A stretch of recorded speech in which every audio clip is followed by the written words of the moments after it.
Hi everybody, it's Anne with Art on the Creek. I have something fun for us today on this Saturday review day. I've got the complete set of Da Vinci paints in all of their sample sizes. This is a tremendous amount of paint and it was very affordable. Are you ready? Let's swatch them out and see what we can paint.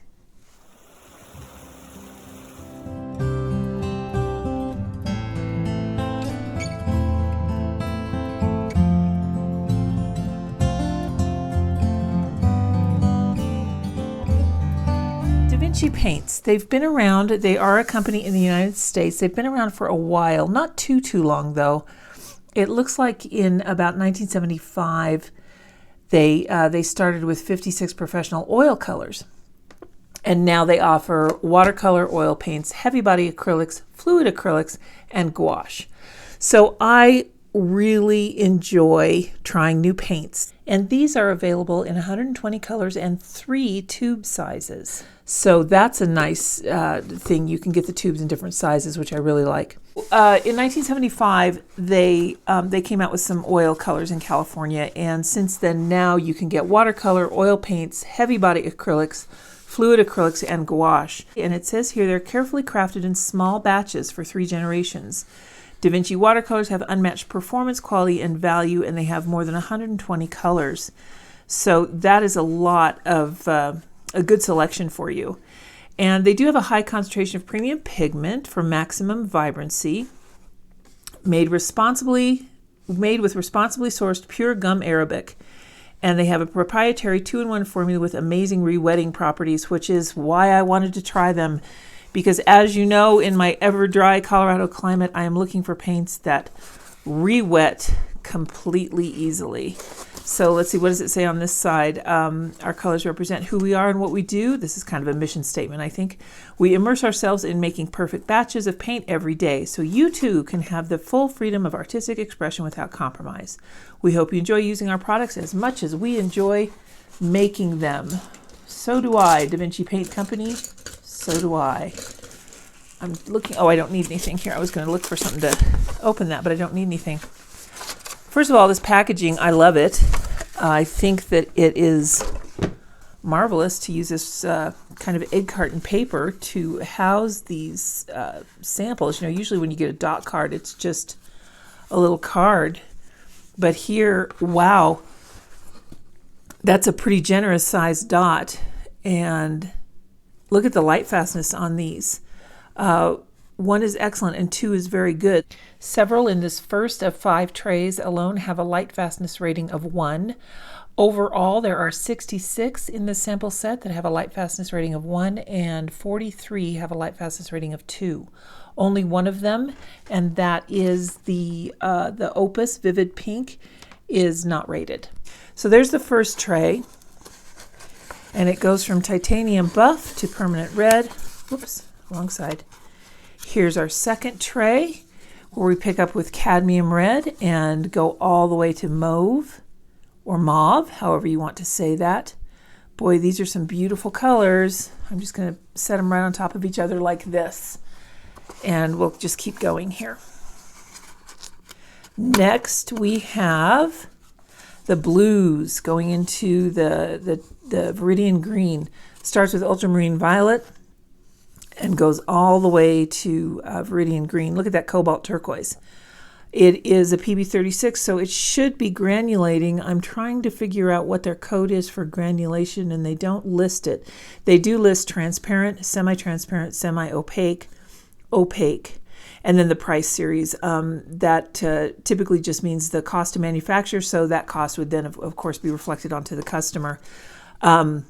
Semi-transparent, semi-opaque is kind of like saying partly cloudy or partly sunny. So you'll have to play with that and determine what you mean, which is which. So that's kind of what we're going to do here. Ooh, look at these. We're getting into some earth tones now. We go from phthalo green all the way down to Venetian red. The yellow ochre looks very nice, and the Naples yellow deep and Naples yellow. Oh, these are all some colors that I really love to use. I am excited by these. And then after the Venetian red, we have a few here. We've got Indian red all the way down to Charlie O Blue.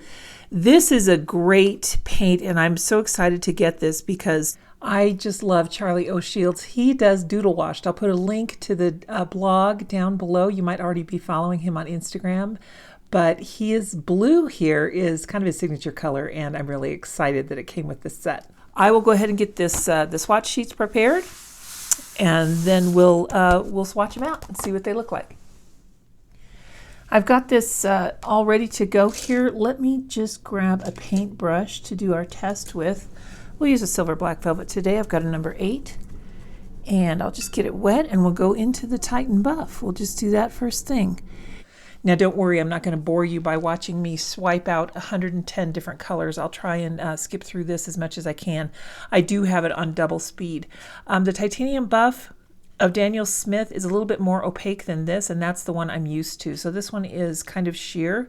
However, I can see where it would have beautiful properties, same way I like to use the Daniel Smith on birds, wildlife. You could even use it to paint those trickier shades like toast or cheesecake or vanilla cake, things like that, gee, I must be hungry. I'm thinking of cheesecake and toast. But at any rate, I do like that the Titan Buff that they have here. It's a PW6.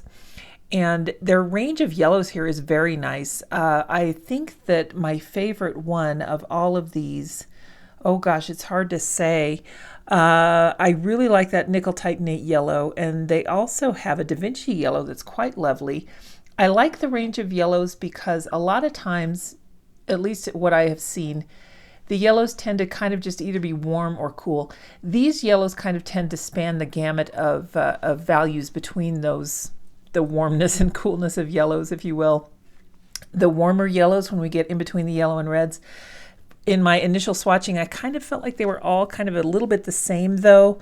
I think that the Aerolite Yellow Deep is really quite nice. That's getting into much more of an orange, and I really do like that Hansa Yellow Deep.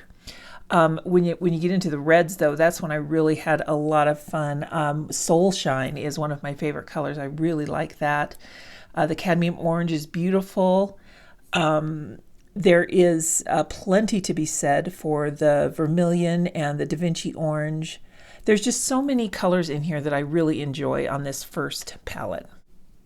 Now we're moving into the second palette here, and this is where we take reds and merge them into purples. Some really unique colors here, a lot of fun with them. I really like their cadmiums. I think they did a good job on that. The Da Vinci red is a very nice, cool red. They have Naphthalene red, which I really love. I think that one's a really nice color. It does have a light fastness rating of 2. I think that's characteristic of the Naphthalene red, is that it tends to not be as highly rated. The Alizarin Crimson, which is the next one I'm going to swatch here, they call it Alizarin Gold. It is the most blood-like that I've seen alizarin to be. I typically love having an alizarin crimson because I mix it, which by the way, that's the second one there that I just swatched. The two on the left are alizarin gold and then alizarin crimson. I really like having alizarin crimson in my palette because when you're mixing skin colors, I like to have the red element of that red, yellow, blue mix be close to the shade of blood, because that is shown through everyone's skin no matter what their complexion is, and that's the red that I like to use.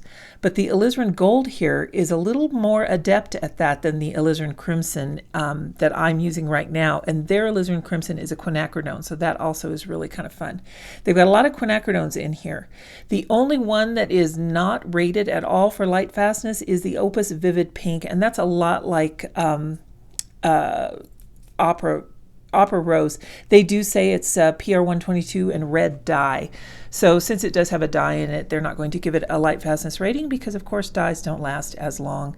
Now we're on this bottom row, and the second one in, that Cobalt Violet, it's a PV14 and it tends to be extremely light, and that is true with this particular set. However, I love it. I thought it turned out so beautifully. I can just picture using all of these first the bottom row here for florals. I think would be amazing. The lilac and the lavender, both of those are permanents, and they are absolutely stunning. They kind of separate into some different pigments, but the one that I really like is the Joyce's Mother Violet, and that is the one that is right after the lavender. It is absolutely incredible. It's 3 different pigments. It's a PB33, a PB15, and a PV19.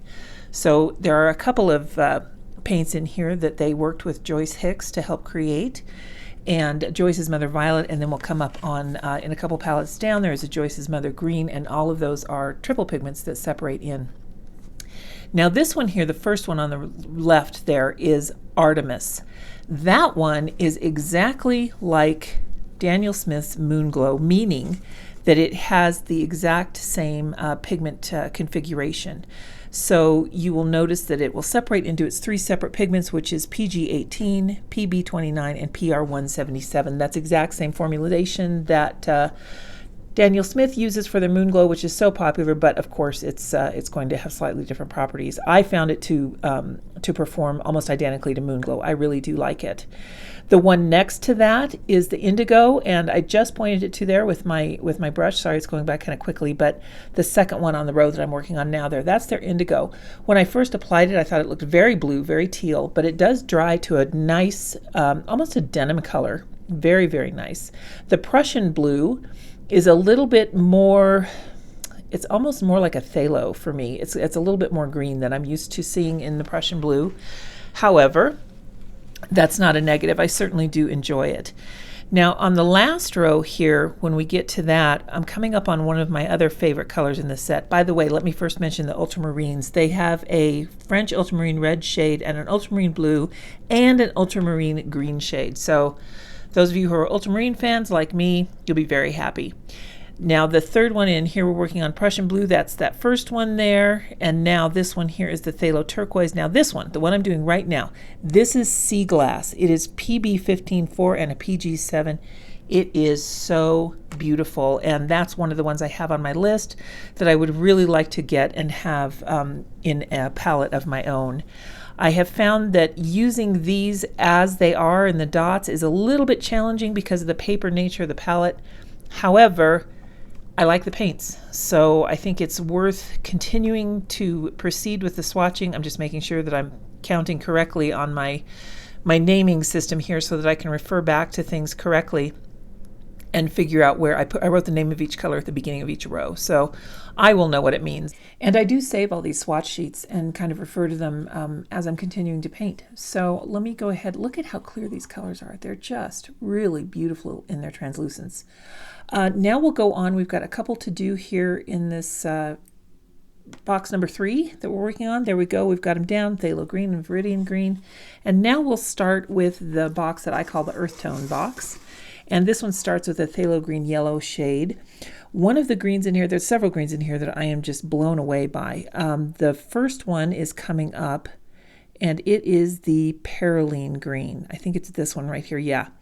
It's so dark and so beautiful, and it makes just the most lovely shade for pine or holly or anything like that. And since I do a lot of natural landscapes, and the landscapes around us tend to be pine, then this is one that I really enjoy.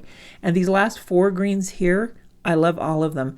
The first one is a chromium dioxide green, and then a Hooker's Green Light, Denise's Green, and Sap Green. And that's Denise Snowden. She is an amazingly accomplished artist in her own right.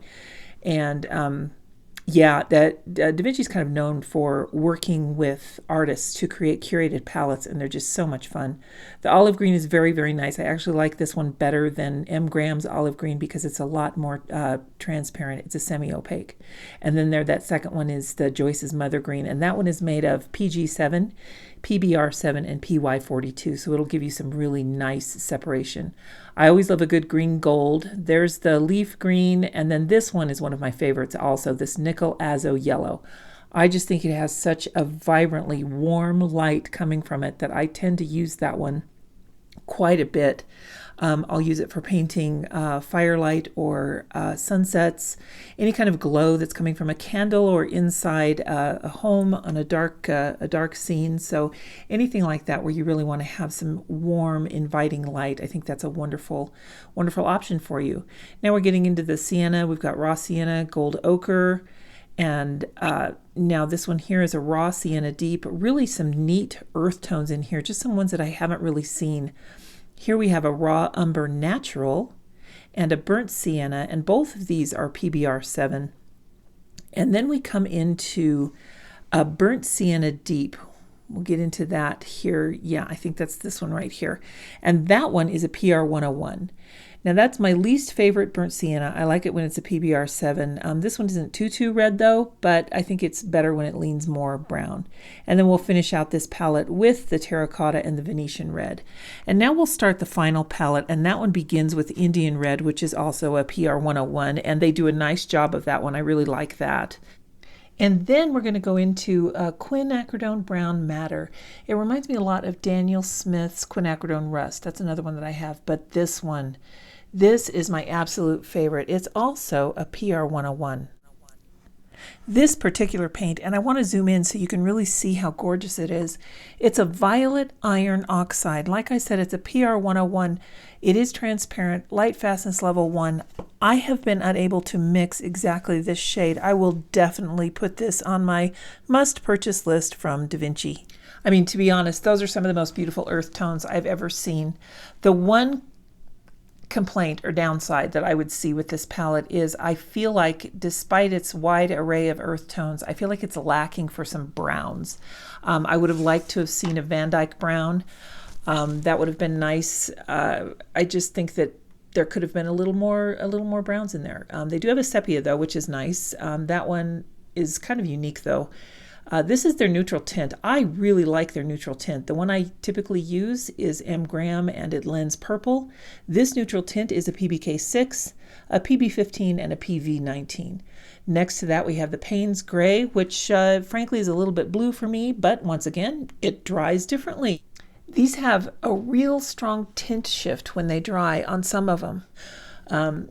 So it's very interesting. Yeah, that looks really blue on the monitor right now, but when it's dry, it definitely looks Payne's Gray. The lamp black, or excuse me, the ivory black is very sheer. That is a PBK 9, and they say it's opaque. It could have been that I just couldn't get it re-wet enough, but it was really very sheer. The lamp black I really liked. I felt like it had a little bit of dimension to it, which I did not expect. And then that one is a Davies Gray. I haven't read anything about that one, but I really thought it was a really nice green gray. Again, another pigment that I've not really seen before. The Davies Gray is PW6, PBK6, and PG7. So it's a beautiful warm gray. I can see many uses for that. The two whites, the first one I'm working on here is a Chinese white. It's a PW4 and a PW6. And then finally we'll go into the titanium white, which is a PW6. And that is the pigment that you'll see typically mixed with pastel shades. It's hard for me to say, such as lilac and lavender. And it's also in this Charlie O Blue here, which is really the PW6 mixed with their formulation for sea glass. So it's really nice to have that convenience color there. And it's just so vibrant. I mean, even just looking at it, it just makes me smile because it makes me think of Charlie O Shields. So it's a really fun color to have. There we go. My goodness. Look at how beautiful this array of colors is. I really like the Artemis. I love all of their reds, very nice. I can find a use for just about everything in here. Their blues look phenomenal. These were all very easy to re-wet and use again. And look at, even the cobalt violet is really drying well. Here's the indigo. Here's the Payne's Gray. It dries a lot more gray than it goes on. It definitely looks more blue going on. The neutral tint has some nice bit of granulation to it. That I'll zoom in on that so hopefully you can see. It almost looks like leather. I don't know if you can see that on your monitor, but it's very nice. I love it. So here are our paints. The Charlie O Blue dries a little bit differently than the cobalts. It is an opaque, and these are definitely much more translucent over here, the turquoises. But wow, beautiful granulation on many of these paints, and I'm just very thrilled and very excited to start using them. So let's get to painting, shall we? And let's see what we can come up with here.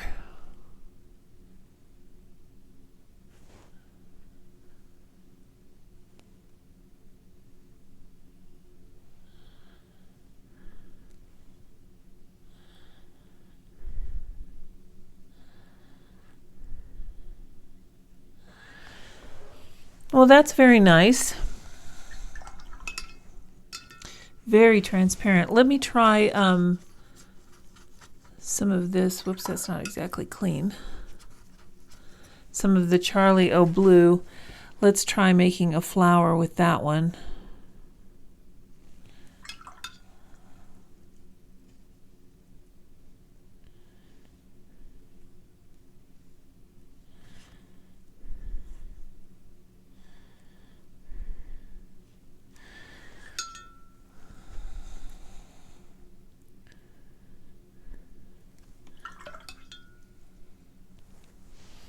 They seem to have good flow. Real quick here, let's try this lavender to that one, and letting us come in with the lilac on top of it. That's very nice. I like that quite a bit. These paints are very sheer. I have a feeling you would really need to layer these quite a bit. Where's that Artemis? That's the one I want to play with next.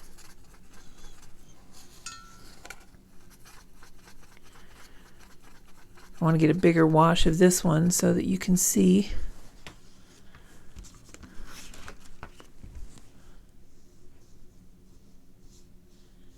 how that dries. Let's go ahead and have some fun with this one, shall we? Let's put some water droplets in there and force some blooms. And we'll see how that works out. Alrighty, well, first impressions. First of all, the cauliflower blooms that I'm forcing there on that Artemis, I can see that that's going to work just like Moonglow, and yes, that's a definite yes for me. Overall, I'm not used to this level of transparency with watercolors. They're different for me. So if this is the way that these paints perform, then I'm going to need to change the way that I paint in order to really, really use them to their fullest potential. And I can't lie, that's kind of a little bit of a bummer to me. So let's reconsult the website, refamiliarize ourselves with the product, and let's see what we can figure out here. And it says, in addition to more than 100 colors, they offer artists a unique broad selection of professional sets and hand-filled pans or tubes, along with various artist-grade watercolor painting mediums. I have a feeling if these were in a pan, I could mix them better and manipulate the water a little bit better. Right now, I feel like they are it's too thin. I can't get it as thick as I want in these little cardboard palettes. But I like the way they mix, I like the colors, and this is turning out to be pretty cool. That's got some really nice pigment separation in it there. Well, I do have some favorites in the bunch. For sure the Artemis. I'll show you that one here. This one I really like. And all of the blues are just so beautiful. Let's take a look at this sea glass. That was a really fun color. I really like that one as well. We'll just do fun mixes here and see what we can come up with. And let's see, I really enjoyed the Cad Yellow Light. That was another nice one. Whoops, there you go. Got it all mixed up already.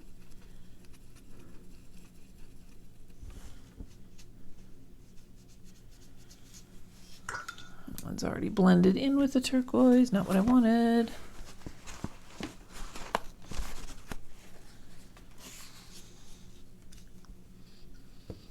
Let's get some more of that yellow on there.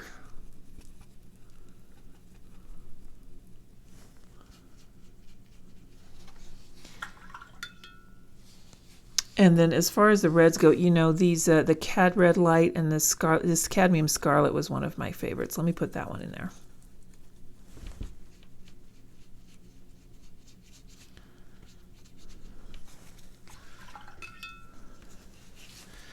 And then I think I'll come over here to the Nickel Azo Yellow, which is another one of my favorites. Blend that one in. And then I have to come into this Violet Iron Oxide because it's amazing.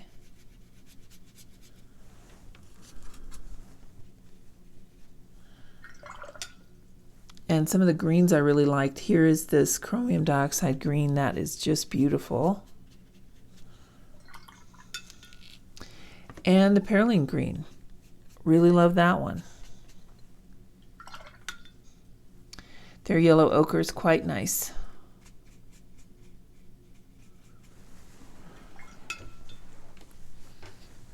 I'm mixing, my water's getting dirty here. There's the yellow ochre. So the colors are vibrant, they mix well. They don't have a flow that's going to get out of hand, which is really nice because that can be a bit much.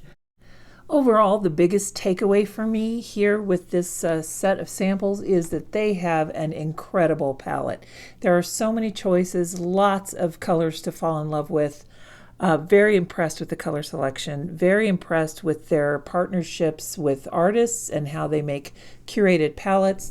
I love that their tubes come in 8, 15, and 37 milliliter sizes. And their price point is really approachable too. I'll put a link to the website in the description so that you can look at the prices for yourself, because I think in different areas of the country or the world, the prices might be quite different.